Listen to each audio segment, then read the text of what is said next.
I'm Alex. I'm James. And I'm Dan. We're the RAGAMUFFINs, and this is episode 30. Wow. Of the RAGAMUFFIN Music Podcast. It's a place for us to talk about the music we love. Every month we get together, talk about the latest news, music and trends in the world of alternative music. On this episode, we'll be reviewing brand new singles from Bring Me the Horizon, Not Loose, Code Orange, and more. And later on, we'll be doing our best to predict next year's Download Festival headliners. Tricky. But first, some news. Now, unless you've been living under a rock, it was Download this month. Duh. Go and check out our vlog, first of all. Check out the vlog, check out our recap podcast where we talk about our entire experience. But some Download-related news.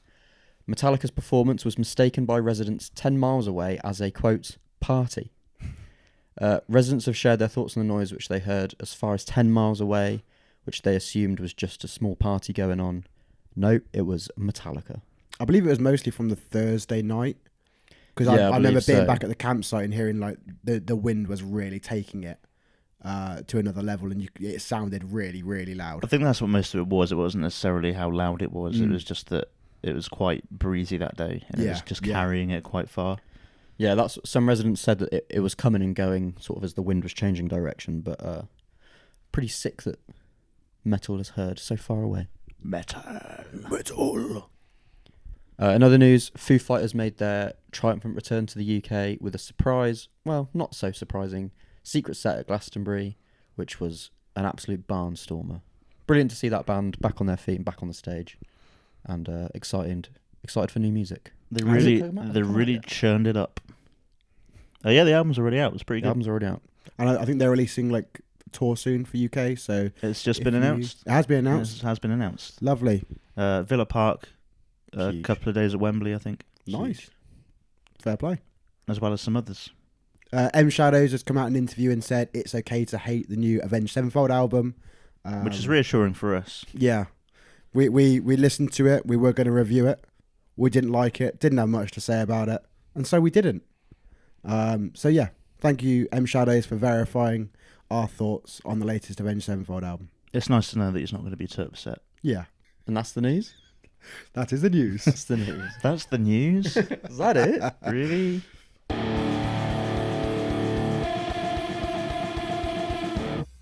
Well, let's talk about last episode's album recommendations. James, what did you recommend? I recommended Trivium, What the Dead Men Say, because we're going to see Trivium in Oxford in August. Literally next month.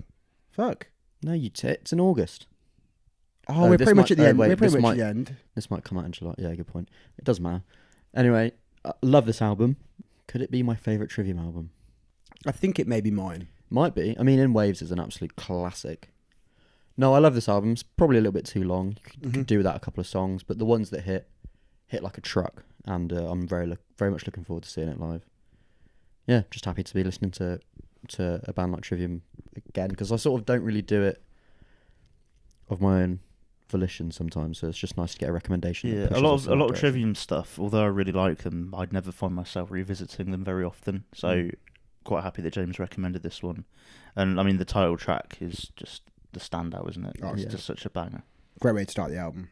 Very much looking forward to seeing that. There will be a vlog in a couple of months. Dan, what was it you recommended?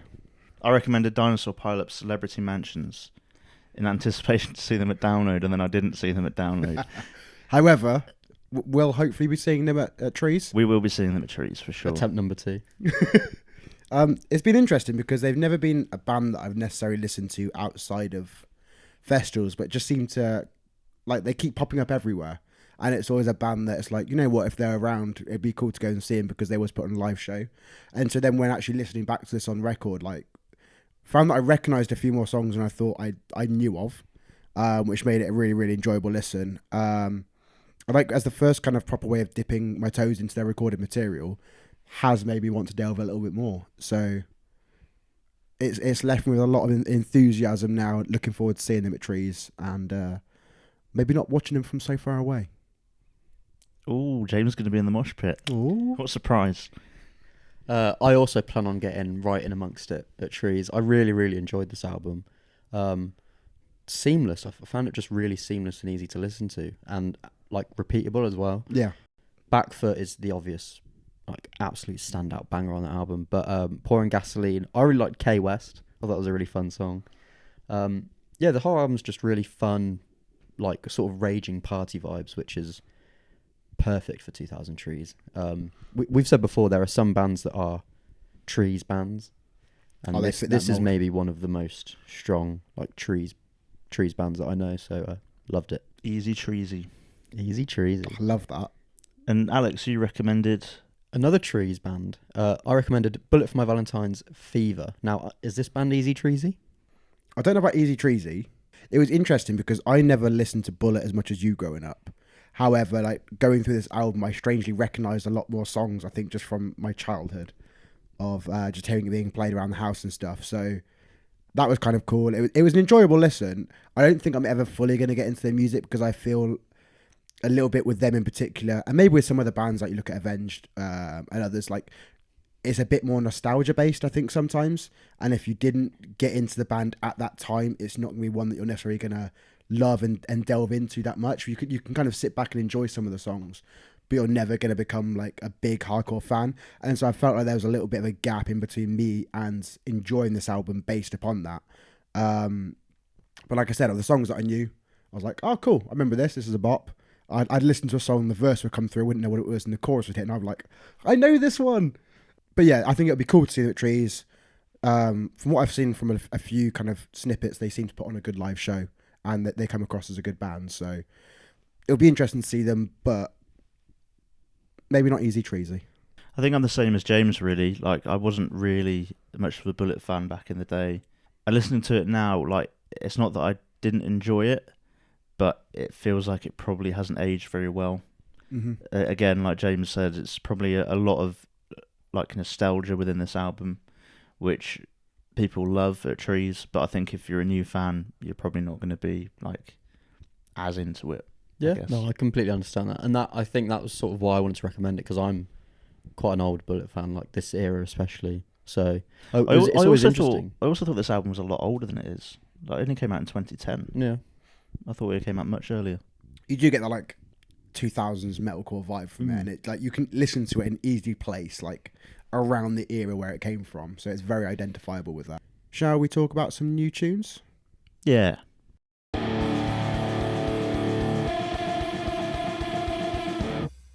So first up, Bring Me the Horizon released their second single from the upcoming Posthuman Next Gen. It's Amen, and it's featuring Lil Uzi Vert and Daryl Palumbo. What are we thinking about it? Well, to start us off, there's no messing around here. They're straight into some screams, and then we've got a chorus 16 seconds in. And Very what quick. a chorus it is. Yeah. They just seem to have a way of writing very catchy melodic choruses in a minute. Because even though like I'm not the biggest fan of this song, I'm not the biggest fan of Lost. However, those choruses have melodies that once you hear them a little bit, they're going to stay in your head. And as you carry on through the song, you're going to find yourself kind of melodically humming along to it, either out loud or in your head a little bit. And it's like they've caught you, hook, line and sinker. They've fished you in for it. So it was a nice kind of like, oh shit, okay, we've got this a little bit early, and very nice and melodic, and it caught you out pretty quickly. But his screams sound nice. Yeah, I've they got to sound say really that. good. And they open with it. It was a great opening track at Download. It was like it did kick it off quite well, being like, oh fuck, okay, here we are. Yeah, nice heavy riffs. But like I said, there's something about the song in particular where I don't know, it just doesn't fully land for me. It kind of has a lot of the factors that a Bring Me song that I should enjoy would have, but yeah, it just doesn't seem to hit the spot properly. I don't really know why. I think something that Bring Me are doing really well at the moment is starting, well, not even starting, like just continuing to just mix up genres. Yeah. Like grabbing what's popular and what people are liking and just mixing it up, stirring it in this pot, and then still managing to put out something that's fairly cohesive and still kind of works. I don't think the feature on this song is like as good as it maybe could be, but again, just Bring Me the Horizon being the band like at the top of the scene that keep bringing in these extra features and extra genres and stuff to keep things interesting is really, really good. That's something I was going to say, is like one of the things that's most exciting about this song is the features, and I think you hit the nail on the head, but it wasn't quite maximised to their potential, because I especially like Lil Uzi, his verse felt like it could have been so much longer, and I don't know, but it's just exciting, isn't it? Because they've been doing this now for quite a while, where they collaborating with people way outside the genre, like that Sigrid track, the remix of the Ed Sheeran song.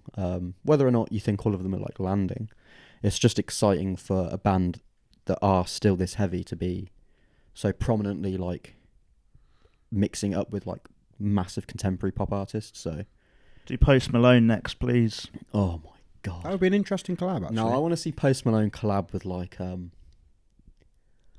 proper gritty hardcore band like Speed or something. That'd be insane. That's what I I reckon he'd love to do it. I reckon he'd love to do it, or like Drain. And I know he's a Speed, fan of heavy music. We know, Posty, Austin, mate. We know you're listening. Like, just do it, man. we're begging you, please. Next one, I kind of want to hear your take first, Alex, as a big fan of them in particular. Code Orange came out with a double release, Grooving My Replacement and The Game. Is it up to the expectations you have for this band? Massively so. Yeah, I love this band so much. I often feel with them, they've got like the vision and the creative like scope beyond like the size of that they are, if that makes sense. Like I feel like they're doing stuff now that we'll look back on in like 5 years when they're even bigger and be like, damn, they've been doing like crazy shit this whole time. Yeah, no, it was really exciting because they did that Out for Blood single, which a lot of people didn't really like because it was, inverted commas, softer. And then they did like a soundtrack album thing that was kind of weird.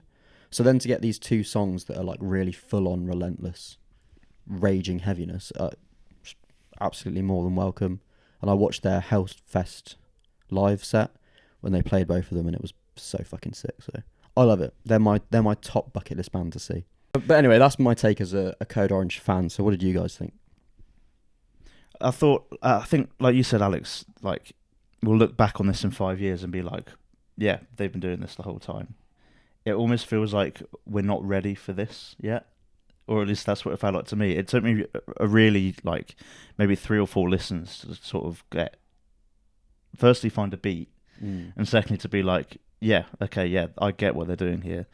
Like the first listen, at least, kind of the first half of Grooving My Replacement, it's like, okay, this is like an old school like hardcore song here. This is something a bit different from Code Orange, and then they start to bring in all the like effects and the noises and stuff. It really goes off the deep end. Which on their own sound really, really cool, but because there's so many of them in like different directions. I mean, if you're listening in headphones, it's like all around you. It's almost like we said about Code Orange before. It's hard to listen to, and that's deliberate. But after a few listens, I really started to kind of get it, and when I knew where the noises were going to be coming from, it kind of made a bit more sense, I guess.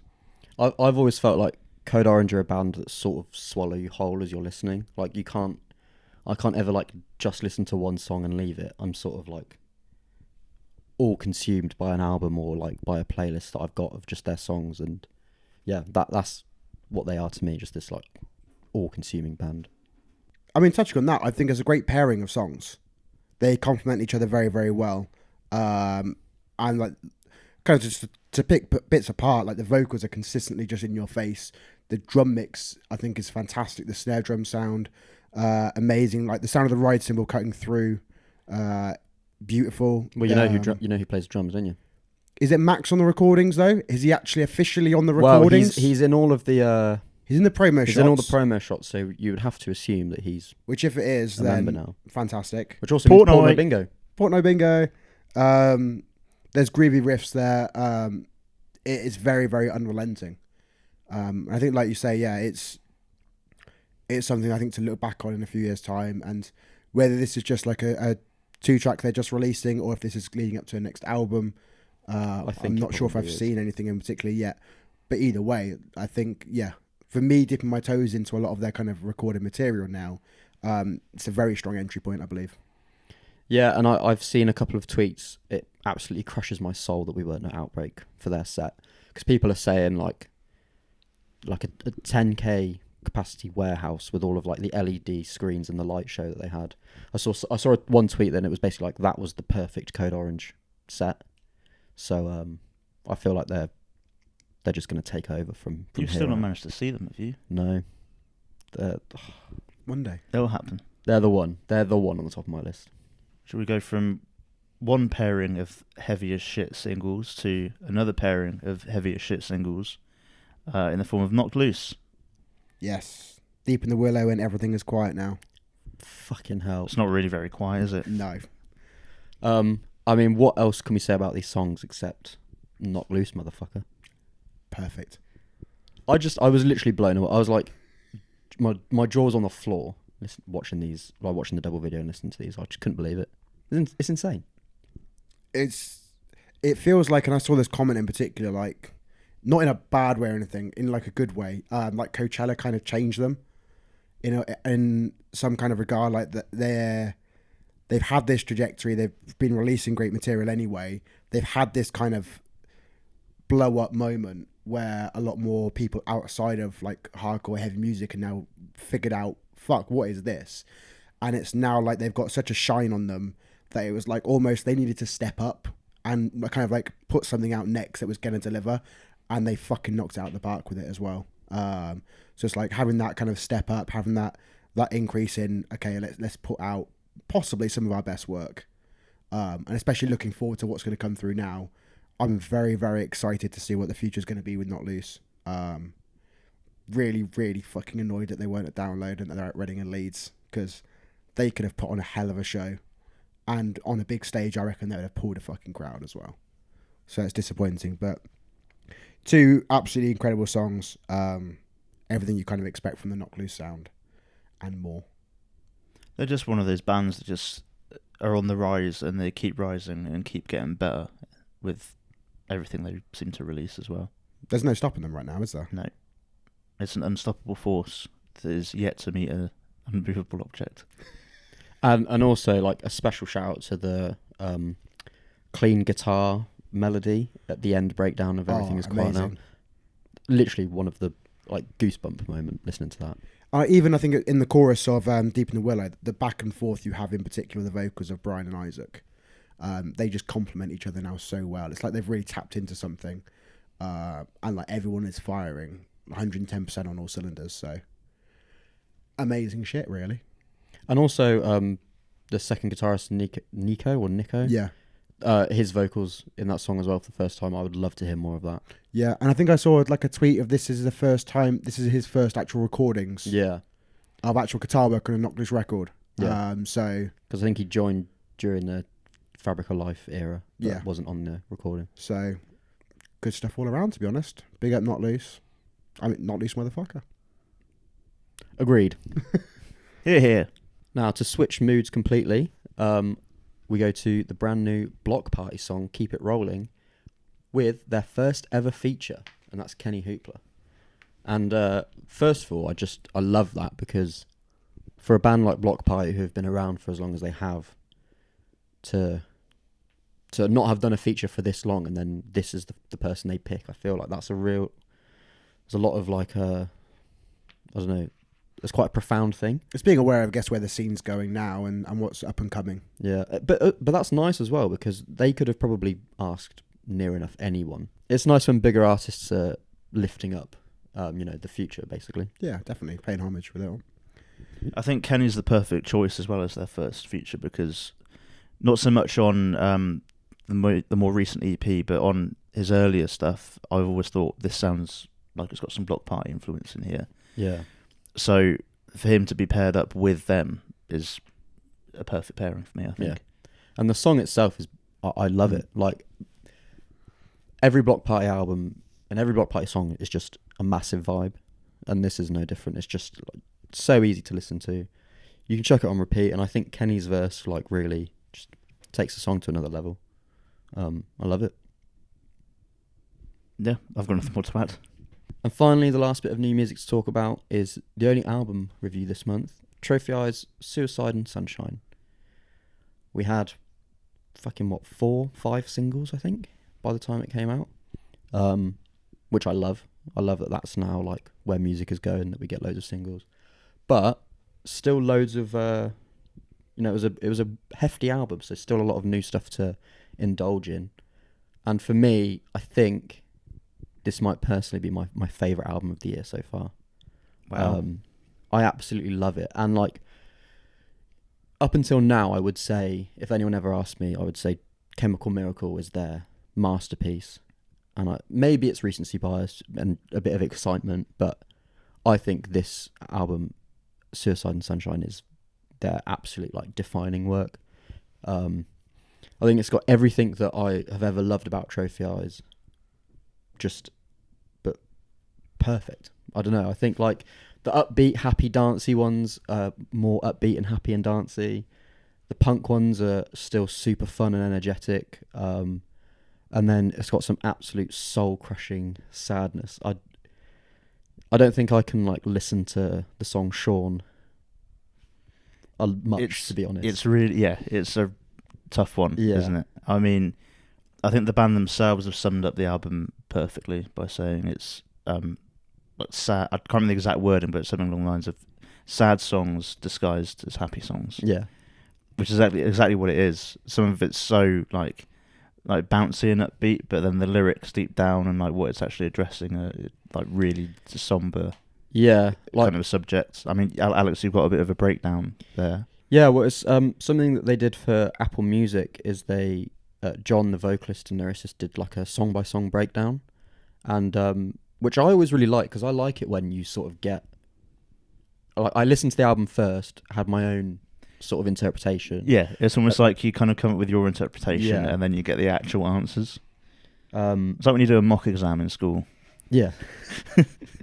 But then to listen to it again with his sort of his notes on like what each song is about sort of gives it a newfound sense of like profoundness, if that's a word. Yeah. Especially like Blue Eyed Boy, you sort of again like it's musically a very dancey, upbeat, energetic song, but you really break down the lyrics and it's like just really like heartbreaking to actually like understand what he's singing about, and that's sort of Trophy Eyes to the core, I think.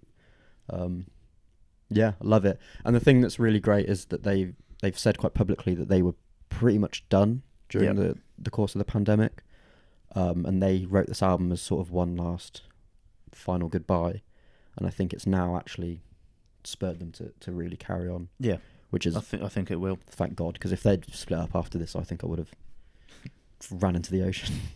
Just to bring back what you said, the comparisons to Chemical Miracle, like. I was really shocked with the open track Sydney that it's like straight, not only straight with some screams. Yeah, it's very similar to the track Chemical off of the previous album. So, and then like the rest of this album with the themes and everything on it, it kind of almost feels like a follow up or like a twin. Yeah. To that album, which already makes me a big fan of it because that's my favourite Trophy Eyes album. Yeah. So now they're kind of level for me at the moment. I feel like a few more listens of this new one, and it may be even better than Chemical Miracle for me. Awesome. Yeah, loved it. What an album. What a month of music, boys. What a month. Shall we look at some upcoming releases, what we might be hearing next month? Yes, tell us. Might as well. So, August 4th, we've got Skin Dread with Smile. August 11th, we've got Caskets with Reflections. August 18th, Movements release Ruckus. And on the 25th of August, Holding Absence release The Noble Art of Self-Destruction. What are we most looking forward to? There's so much to look forward to. That's it's brilliant. a strong That's month really of albums. Good. Movements for me. That's the top one. I think the singles have been fantastic. Sounded like Doctor Who then, Christopher Eccleston. The singles have been absolutely amazing, and I'm very, very excited for it. I think that almost pairing of Holding Absence and Caskets is going to be like a nice pair of albums to listen to. I think I'm certainly looking forward to Holding Absence one the most to see what they do to close out the trilogy.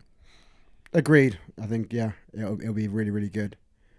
Singles have been very, very enjoyable to listen to. So, excited to hear that. I'll tell you what, those new Skin Dread songs have been good as well. So Yeah. I'm looking forward to that album. Very much surprised me with it. And then, again, seeing them at Trees. Oh, God. Be very good. We're spoiled. We're well fed We at are. the moment, aren't we? We are. Well, let us know in the comments your thoughts on all the new music we talked about this month and what you're most excited for coming up.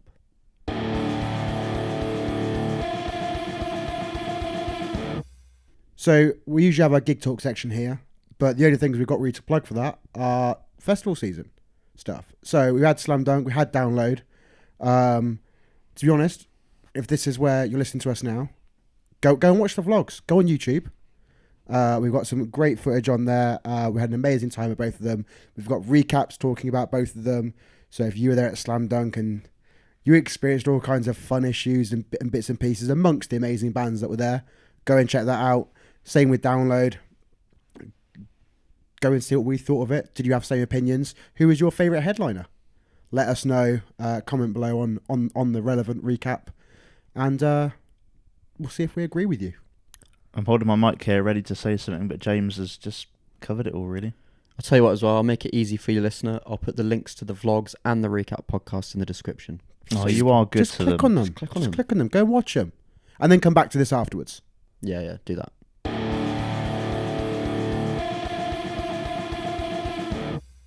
Do you reckon it's time for a discussion? Yes, what should we discuss? I mean, we've just come back from Download Festival, so I reckon let's talk about next year. Who could be on top of the bill? Who's going to take that coveted spot to close off the nights? Going back to 3 days next year, I think that's important to know. We know that. So, should we say what? Should we each try and predict 3? That means we only need to predict 3 headliners. Or are we trying to predict 3 each? Let's do 3 each, I reckon. Let's do I mean, 3 we'll each. probably pick some of the same ones as well. Yeah. So. Right, so we'll try and predict 3 headliners each. And who knows, maybe come back to this video, come back to this podcast in a year's time, see if any of us are right. Who's got an idea first? I mean, I think one that gets discussed a lot in the minute, which seems to be a bit of a lock, is Avenged Sevenfold. With the latest album coming out, they haven't played Download in a little bit of time. They're kind of in that pool already of Download headliner bands, so I think that definitely they're going to come back around at some point, and when better than next year, after coming off a rocky album, let's say. A new album, and let's leave it at A new that. album, okay. It does feel like it could be time for them to come back. There seems to be a lot of buzz around them playing live shows again. A bucket list band for me to see. Not off the back of the new album, but still be quite cool to see them. I think they're just in a good place to be there next year.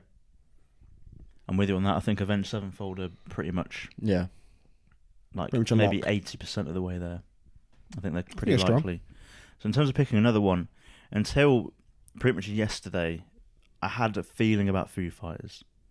Mm-hmm. It felt like with this year, Download trying a few different things, kind of mixing up the lineup a little bit more. It felt like maybe of the bands that are big enough to headline that haven't yet, Foo Fighters were maybe the front runner. New album, bit of a comeback, but they've just announced the UK Arena tour for June, which usually will rule them out of paying. It means that's Download, probably a and I think no-no, it which does. is a shame because It's not like they're just playing one date as well. They're doing No. a couple in London. They're doing Manchester. 6, I think, isn't it? They're doing Birmingham. Yeah. So some people think that means that they're going to play Download. They're certain, but actually it means they're probably not going to. Quite the contrary. If they're gonna if you're gonna do a big run of gigs, of dates in stadiums with a band that size, you're doing that earlier on in the year. Doing it at peak festival season probably means that as well, you probably wouldn't see them at Reading and Leeds necessarily, although it's a little bit of time afterwards. I still think like you're going to look at UK exclusives this kind I of think you thing. could maybe see them do a Glastonbury headline set. That could be Glastonbury different. sells out before the lineup comes out Yeah. every year, so It's a little bit of a they could different do kind of vibe, Glastonbury. isn't it? But anyway, that's a band that won't be headlining Download. In terms of bands that could be, sadly, I think System of a Down are probably in the mix. Why, sadly? I was about to say that as well. You can just kind of tell their heart's not in it anymore, isn't it? I mean, That's yeah. true. It's a shame because they're a new metal band that I've got to kind of like check off the list. After seeing Disturbed this past year, I was like, cool, there's another one. And there is like the nostalgia of the songs that like everyone know. You can imagine Chop Suey, BYOB, Toxicity as songs that are just going to go off. But there is that sadness of knowing there's so much disruption and issues within them as a band. Disorder. It's really got Alex. I just love it. There's so much of it. We never turn down an opportunity to sing on this channel. No, we don't. We love it. We get these mics in our hands. Yeah. We start singing. It's like karaoke. But yeah, there's so much like conflict within them. It just makes it feel so disingenuine. Mm. And as much as there's a part of me which is like, yeah, sick, it'd be cool to tick them off the list and say I've seen System of a Down.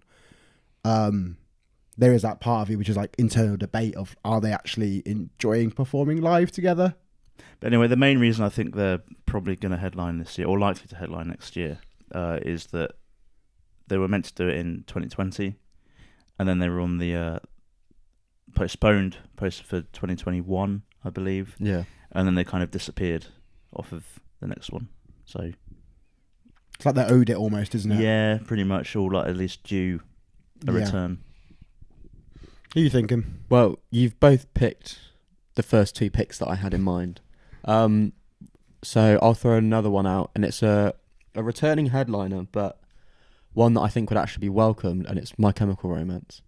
They obviously went on hiatus for quite a few years. They're back now. They've already done headline UK dates when they played Milton Keynes Bowl, or was it Milton Keynes Bowl? Yeah, Where they played in Milton Keynes. No, Milton Keynes Stadium. Yeah. Oh, the stadium. Yeah. They've already done UK headline shows in Milton Keynes, so I feel like we're probably due a festival return. Where better than the headline spot at Download? I think it'd be brilliant. And they probably wouldn't be bottled this time. Well, we can only hope, can't we?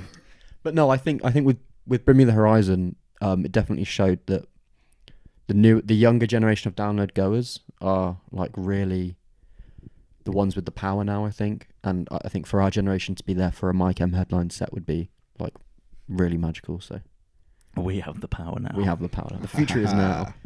It's over. We got any ideas about any newer bands that haven't played before that you think could headline? I've got a couple of ideas. Well, I've got one. Maybe it's too soon, but I watched them this year play second stage, and the sheer number of people there was ridiculous, and it's Ghost. People love that band. It's not our cup of tea. We don't like them. James is dreading the thought of it. But I think even with just the amount of production they had on second stage was really quite something to behold. I think you give them main stage headliner slot and an hour and a half to 2 hours of a set, I think they'll put on a hell of a show. Not our cup of tea, like I said, but I think if Bring Me the Horizon's headline set did anything for the Download, because it's confirmed that new bands are needed and welcome, and I think Ghost are probably the next band to do it. I do think they would do a good job. I think they'd probably need a year away first. Yeah, I can understand to that. kind of get that demand to kind of pent up a bit. Yeah. But yeah, I can see them doing it for sure. How about the idea of not necessarily like a new band in terms of like current, more recent, but what about just a new band? A bit like you said with Foo Fighters. A name that I've seen thrown about because of a 20-year anniversary next year has been Green Day. It's 20 years since American Idiot. A major... Isn't it like an anniversary for Dookie as well, is it? That might be 94. Might have been. That does sound about the right time. Should we fact check it? Let's fact check it. Let's go. He checking them facts. Came out in 94. Oh, okay. So it's an anniversary for Stars? Dookie and Stars American do be Idiot. aligning. They've never played Download before.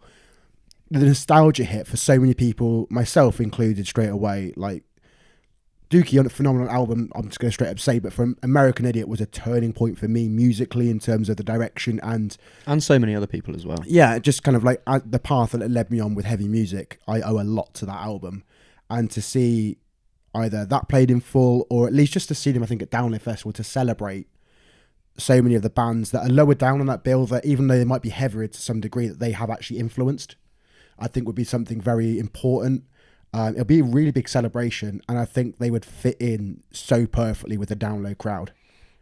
Whether it happens... it's something we talked about in our the problem with Download video, of Download kind of needing to not be a metal festival anymore, and not be like just a heavy festival, but just be an alternative music festival in general, especially with Reading and Leeds kind of going the direction, whatever direction it's trying to go in now.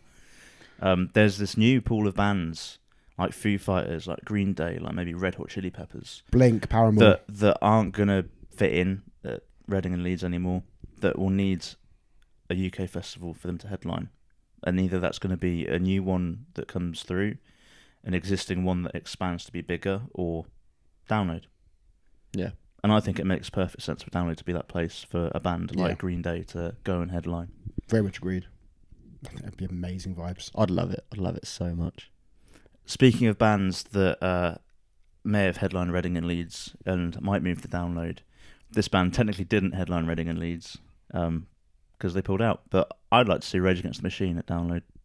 Oh, yes. And I think fucking they would love be Please. an excellent headliner. Yeah. They've headlined been before. away for... Oh, they have headlined before? Yeah, I think 2011. Okay. Well, I'll fact check that in the edit. they'll do it again then. Yeah. They can do it again. They They've been away for a while. Yeah. They were meant to play Reading and Leeds twice, and they didn't twice. And Download's a much better fit.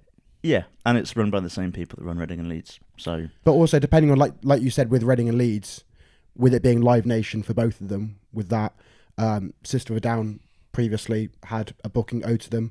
It's a wonder if Reading and Leeds have said somewhere down the line, depending on the direction they take. I don't know, you saw how badly they went down when they were announced for Reading and Leeds. It But then I think there was a lot of also isn't their lineup. discontent and unhappiness at the fact that, what was it, the 1975 replaced them. There are a lot of people who are quite annoyed at that. So I Also, think there a lot were of people that were very happy at that. Yeah, but you're going to get a mix with it. I think it really does depend on Reading and Leeds and the direction they want to go, and then Download and the direction they want to go.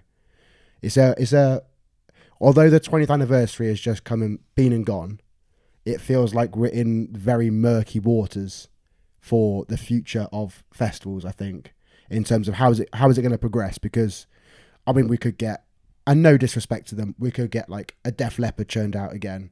An Iron Maiden churned out again. Well, I was about to say, let's switch gears and say, are there any legacy bands that you think maybe haven't been around the circuit for a while that might come back to Download next year? Bands that have been away for a good few years. I've seen Aerosmith rumoured on the forums quite a lot. They are in a farewell tour apparently. Although Again. every legacy band's in a fucking farewell tour. I mean, Kiss so have been on one for about Yeah, 5 years. Kiss will do it again in a couple of years. yes. Keep the Which ball, you'll be happy keep about. the ball rolling, guys. Come on. How would we feel about Aerosmith? I will definitely want to miss a thing. Very good. Brilliant. Probably a fair few things. Most of their set, I imagine. I don't know. I'd sit at the top of the hill and see how it goes. That's what I did in 2017, and they were really boring, so we left. There you go. I need not bother. What about AC/DC? I'd take an AC/DC. Yeah. I wouldn't mind that. I don't know if it'd happen. I wouldn't mind it. But I feel like for me that there's a lot of these legacy bands that it just doesn't tickle my fancy with it. I'm not intrigued. It's reminding me of an absolutely, like, in my opinion, a mental name I've been seeing thrown around in the forums and stuff. Status Quo. Jesus. Firstly, half of them are dead. So, yeah, what's going to go on there? Yeah. And I think the remaining ones that have all split off into like their own version of Status Quo. Status Quo, yeah. So which version do you get? Coglin's Quo headlined a festival in our hometown like Christ. 2 years ago. I know he headlines Download. Fuck. That is a don't strange want one. that. I do not see it's- that in the I slightest. don't know why anyone suggested that. I Fuck think no. it's an absolutely silly suggestion. I've got one more that it's more of a sentimental thing because I would like for him to have that one last hurrah, but I just don't think physically it's possible. It's Ozzy. Yeah, I could see you saying that. I feel like we need. He's done so many farewell final tours, whatever. I feel like we really like. I guess the thing is, if he was, it's touring that he's got the struggle with. I think Yeah. mainly because he had that farewell tour booked like for so long, but he's planning to do that festival in the US, isn't he, in October? Yeah, I can't I can't remember the name. Power The Trip. Power Trip one, yeah. Mm. So maybe one day. So yeah, if he's gonna Yeah. do, if he can't do a tour, then maybe he'll just do one last big show. What better place than Donington? Mm. I've got another name that's, again, well, I think we've kind of gone beyond predictions now. We're just sort of throwing names around. Yeah. Another interesting name I've seen around, which I wouldn't mind, to be fair, is Bon Jovi. I can see it. And I wouldn't mind it either. Mm. I think it's one of those that you're like, nah, but then when you actually think about it, it's like, yeah, that would be a good time. It'd be fun. And it'd actually be a bit different.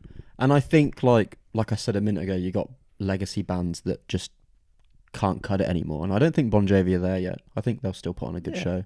I don't think they're too old yet. Yeah. I think that's it. So if we go down the line, there then must be more. I had one. Oh well, I don't know. I don't know if they're headliner level. who? Are they even still active? Are 9 Inch Nails still active? They're one of those bands that tend to like go through little waves, one phases. Yeah. How would we feel about that?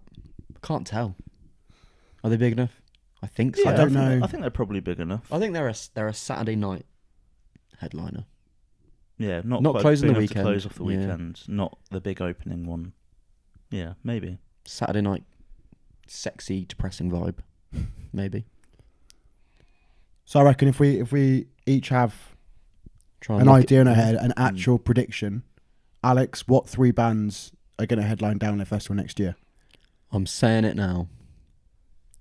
Avenged Sevenfold, System of a Down. I don't think they're going to do a new band next year. I think it will be another Legacy, and I think it will be Aerosmith. Dan? System of a Down, Avenged Sevenfold, and Rage Against the Machine. I think, well, we're 100% agreement on 2 of them. Avenged and System, I completely agree with. I think Def Leppard. I think they're going to have them back pretty soon. And I know. That's a shame. Dan, I feel your pain. Def Leppard, more like, I wish I was deaf. Or a leopard. Or a leopard. Let us know in the comments who you want to see headline Download Festival in 2024. If you haven't already, check out the vlog of this year's Download on our channel now.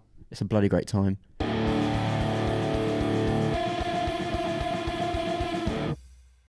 Well, there we are. The end of another happy episode. It's been surreal, hasn't it? It has been quite the journey as always. It's been a long old month, James. And I'd like for us to end it with an album recommendation. What would you like to recommend? I would like to recommend Ashes of the Wake by Lamb of God. Fucking hell. A wonderful album. Yeah. I was just scrolling through my Spotify recently and just looking at albums I've got downloaded and saved and just thinking, what haven't I listened to in a while? And I saw that album cover. I clicked on it. I ran around in my garden in circle pits. Brilliant. So some just great tunes on there. I'm always nostalgic for the older Lamb of God now that Chris Adler's not there and his phenomenal drumming. So a great album, fun times. Enjoy. Interesting pick, because do you not prefer Sacrament? I do prefer Sacrament. You've already recommended it on the podcast. I have, and I already know that you know Sacrament too well, probably. And so this Far is too like, there's some songs on here that you're going to know, Yeah. and some songs that you're not. That's fair enough. You got one down, or shall I go? You go first, but I think I'm nearly there. All right. My recommendation, once again, is basically giving you guys revision for 2000 Trees. But also, they've been my absolute obsession since...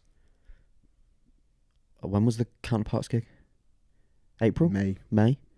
It's Kubla Khan's Absolute. It fucking slaps. It's heavy as fuck. If you're feeling angry or you're in the gym, you need some motivation. This album's just perfect.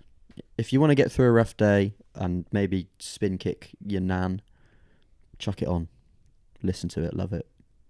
And then we'll all enjoy it together at Trees. I'm just going to wait for my watch to shut up. And then I'm going to recommend the band that I keep meaning to get around to listening to properly. It's Bob Vylan with the album Bob Vylan Presents The Price of Life. They sounded great when I was in the queue for water at Download. And I keep meaning to check them out. And they're going to be at Trees. So there's our chance. Let's listen to this album and then go and have a good time at Trees. Lovely. Woo! And I think they're playing the Wednesday. They might be Yeah, I headlining believe they are. Headlining the Wednesday on the early entry, so no clashes. We're guaranteed to see them.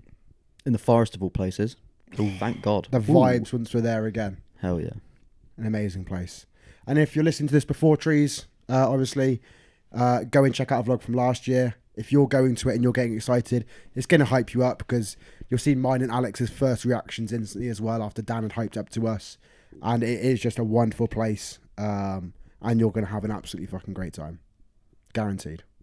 What's happened recently on the channel then, boys? We've had our festival season vlogs. It's been a busy time. We've got perfect gigs coming left, right, and centre right now. If you're going to 2000 Trees, we've got Dom from Ithaca. You can check out. if you're going to Bloodstock, we will have a new one coming out soon with Charlie and Kit from Seething Akira. So there's a nice little teaser for you. And there's vlogs. There's vlogs. We went to Download. We vlogged that. We've been to some other gigs and vlogged that. We've been to quite recently with Beartooth. Yep.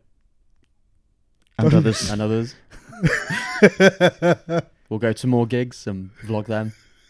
And also, 1,000 subscribers is on the horizon. We can see it in the far distance. It's over there. Help I us see get it there. right Come there. on. It's just outside the door. It would be absolutely lovely if that could happen. So, cheers. Just press that button. Tell down your there. mates about us. Yeah. Yeah. Press that big red button that says subscribe. Just click on it. Anyway, this has been the outro. Thanks for listening. Let us know in the comments who you want to see headline Download next year. And I guess we'll see you in the next episode. Bye. And we'll see you in the pit as well. Yeah. And your nan.